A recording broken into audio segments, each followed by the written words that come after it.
You overdosed. What'd you overdose on? When did you overdose?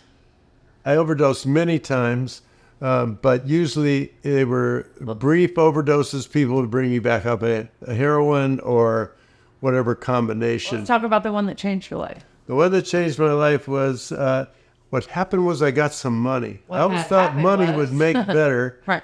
My life would be better if I just had more money. Well, I got in a car wreck.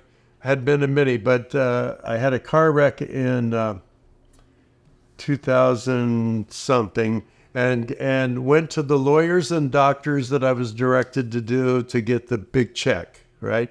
And so I got a check. I don't remember the amount, but it was substantial. But I was working, but I came home one day and there's this big check, and I had been involved in recovery or 12-step meetings again since 2010. The last time I went to prison was 2010. I went to Airway Heights.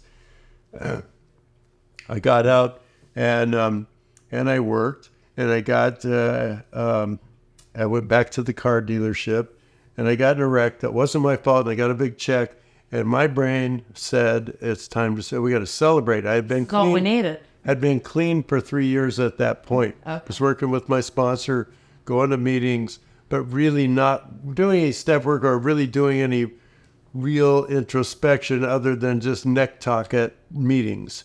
You know, I'm not really involved in service. I'm not doing any of those Well, things. what made you get clean for that 3 years? Like, what was the defining moment that made you That's a get good question, clean? but it's a real good question. But probably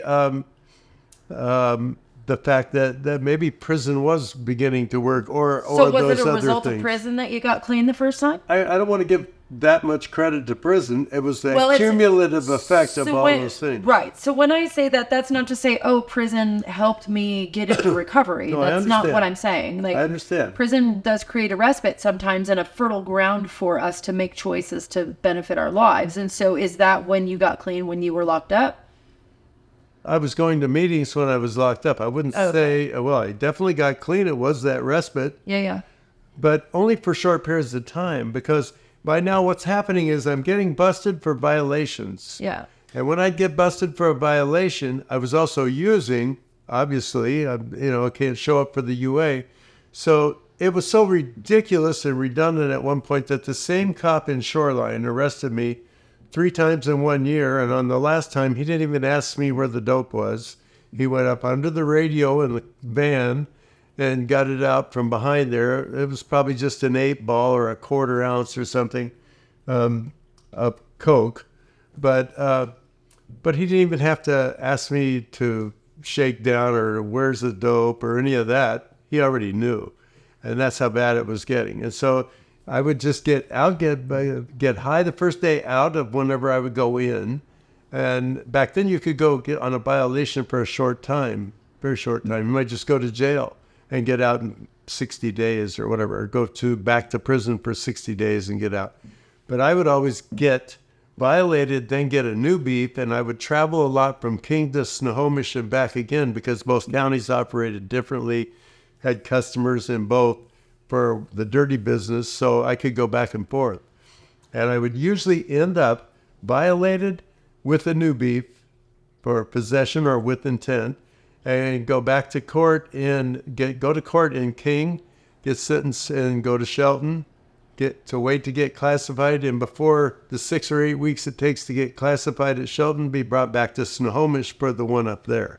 I would have dual cases and then have to do time on the violation and whatever. And then the new charge, which actually increased your... Right, your because that's sentencing more range. points. Right, because you were on placement. So you get out, you decide to get clean, and then you got some money, which can be a trigger. On the if we car don't wreck. know. And that's when I went out and I got some heroin, I got some cocaine, and I had some alcohol. I got a fancy little rent-a-car, and I'm big pimping for a minute. Yeah. And so I got a room, I go out, and the reason one reason that you can know that my program wasn't very solid, whatever 12-step program I was working, is because I still had reservations. What are reservations? Phone numbers in my case. And so when I got that big check, I didn't have to think very long about where am I going to go cop some dope or what am I going to do. I just call it I still had all these old numbers in there. If I was really trying to stay clean, I would have erased that long ago. but no. So I called an old friend, found myself up on Aurora at a motel smoking crack. And pretty soon, you get hyper on crack. And I wanted to get a little something to take the edge off. So we went across the street and got some heroin. And somewhere along the way, I got some alcohol. And now I'm kind of hyper. And I don't like this scene of all these people coming and going at the room. So I said, I'm getting out of here. And I went up and got a room all by myself where I could isolate and just be piggy with it. And I got up to the Comfort Inn and further up on Aurora.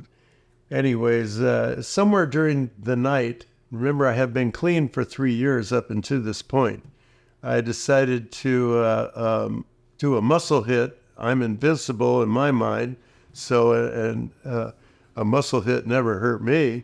And so I had been smoking crack all night. I did this heroin. I had it all pre-made earlier. I did a muscle hit, and the next morning the maids found me under the sink. The alcohol, the cocaine created a stroke, I'm pretty sure. This hand doesn't work the same anymore as a result of the stroke. And I had kidney failure. I was on dialysis 3 times. And then it took a whole lot of occupational therapy, physical therapy, and the beginning cognitive therapy. When they took me to the hospital, I was taking DOA. I couldn't talk or swallow.